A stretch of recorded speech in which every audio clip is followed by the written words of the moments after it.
In anticipation of Godzilla vs Kong's release, I thought I would go back and compare the individual movies that kickstarted both of these characters in their Monsterverse, the 2014 Godzilla and Kong Skull Island. And in this video, it's time to find out which of the two movies are superior. Let the battle commence.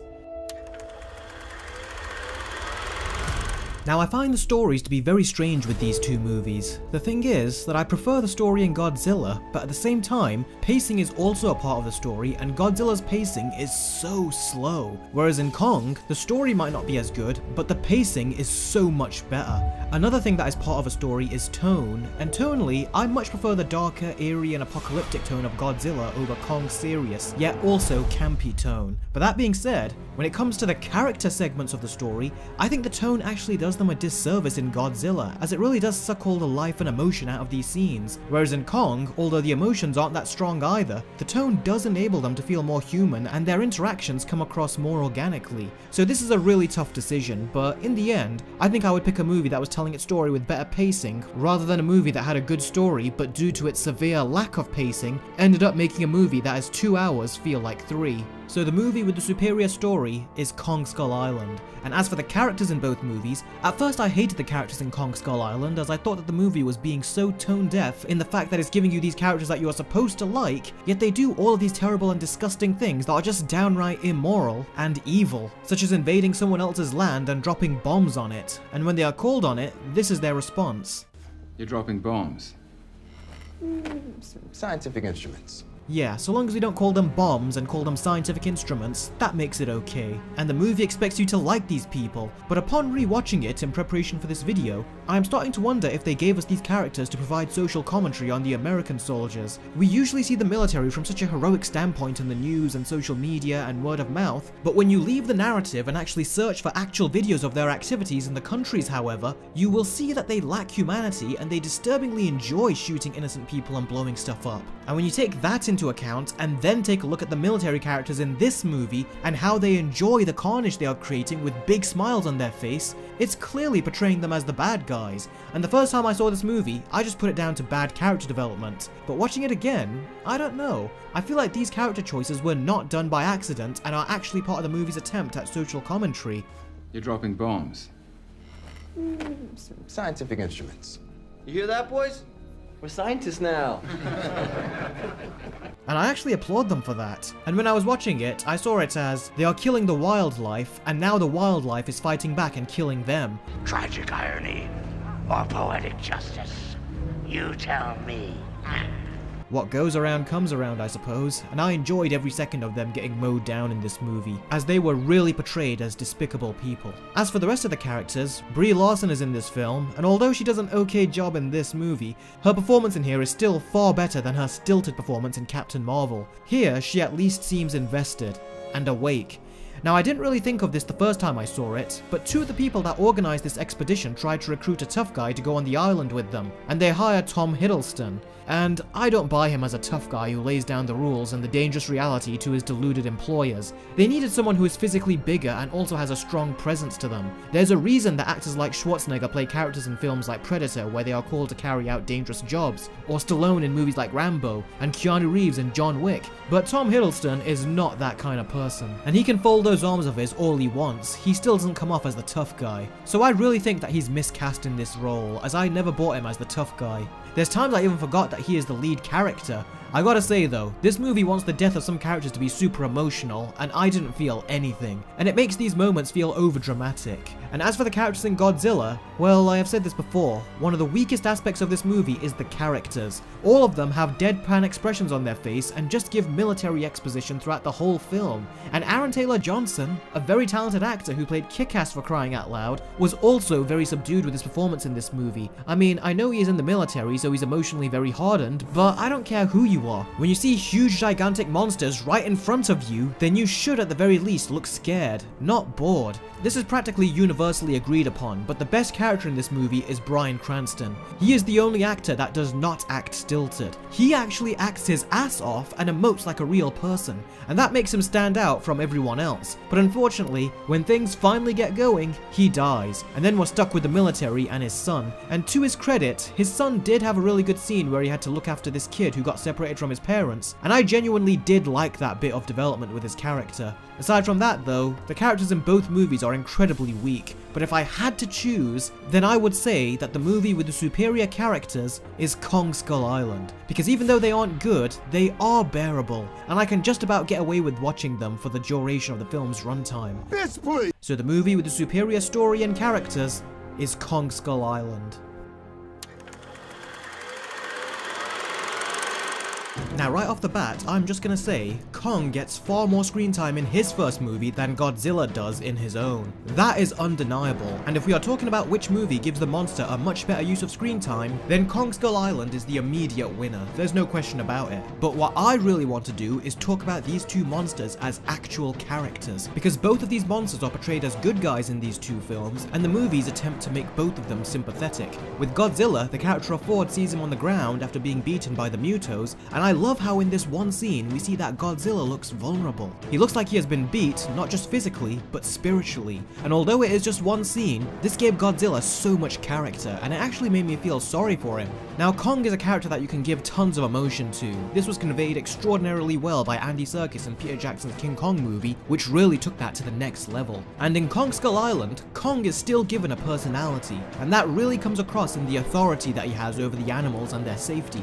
But I didn't get the sympathetic or emotional aspect of Kong. They tried to give us a sentimental moment with Kong, but there's no build up to it, and honestly, it just feels like it was forced just to tick off a checklist. But there was no real sense of emotion or genuine humanity in it. I mean, this one of many scenes in Peter Jackson's King Kong shows you how to bring a genuinely emotional and heartfelt scene out of Kong, and you don't get any of that here.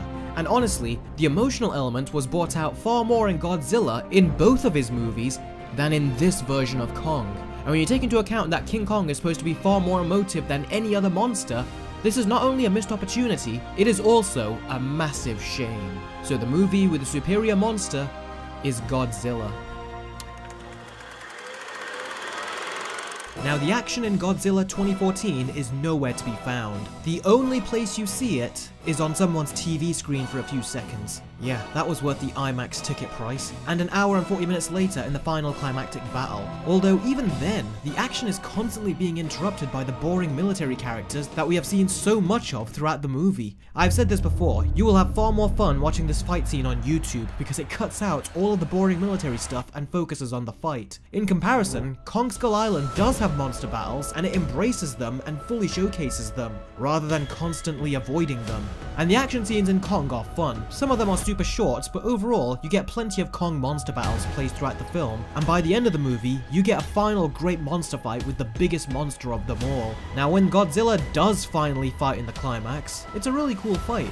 It's very dark, too dark, but it's still a very good fight, and I like the way it showcases the heavy weight of their movements, and the build up to Godzilla's atomic breath was a thing of beauty, as was the final attack that he did to the final monster. I do want Godzilla to try this tactic on Kong in Godzilla vs Kong, only for Kong to slam Godzilla's jaw shut just in the nick of time, and I want Kong to try his jawbreaker attack on Godzilla, only for Godzilla to cut him off by using his atomic breath. That would be an awesome way of incorporating their signature finishing moves. But that aside, although I did enjoy the final action scene in Godzilla, it is just too little too late, as this fight scene takes place an hour and 40 minutes into the movie. And to add insult to injury, in spite of our patience up till this point, the fight is constantly being interrupted in order to focus on the military that already had far too much screen time. It's like the movie is trolling us. It knows that we want to see the monster battle at this point, and it keeps cutting away. It almost feels like it's doing this on purpose. Add to that, the fight scene is quite dark, so it's hard to see what's going on at times. Whereas with Kong Skull Island, the action scenes happen in broad daylight and at midnight,